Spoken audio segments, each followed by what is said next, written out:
Jeħtieġ li nsemmaw aktar li ħinna nkunu ferm aktar determinati biex neqirdu l-influss u l-beħ ta' armamenti u munizzjoni kif dawn ikomplu jkebsu jsostnu konflitti reġjonali u gwerer akbar. Din it-twissija waslet mill-President ta' Malta George Vella fl-indirizz tiegħu lill-Oxford Union, forum indipendenti fl-Università ta' Oxford li din is-sena qed tfakkar il-biċentenarju tagħha.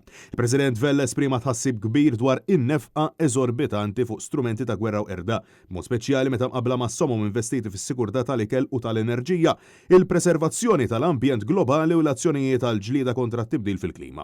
Fid-diskors tiegħu il-President insista illi kostituzzjonalment Malta hija stat neutrali li jfittex b'mod attiv il-paċi, is-sigurtà u l-progress soċjali fost in-nazzjonijiet kollha.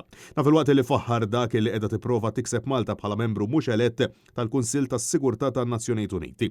Il-President innota li minkejja l-intenzjonijiet tajba kollha l-komunità internazzjonali ftit li xejn talmet mill-gwerer u l-konflitti tal-passat b'mod speċjali fl-arti taż-żamma tal-paċi. George Vella saħaq li s-soluzzjonijiet jinsabu fid-diplomazija u negozjati li huma il-prinċipji bażiċi ta' kwalunkwe sistema multilaterali. Qabel taħdida formali mal-President tal-Oxford Union u sessjoni ta' mistoqsijiet u tweġibiet mal-membri tagħha, il-President ħeġġeġ lill-istudenti sabiex jiddefendu dak li jemnu li hu ġust, anki jekk dan ifisser illi jmorru kontra il-kurrent.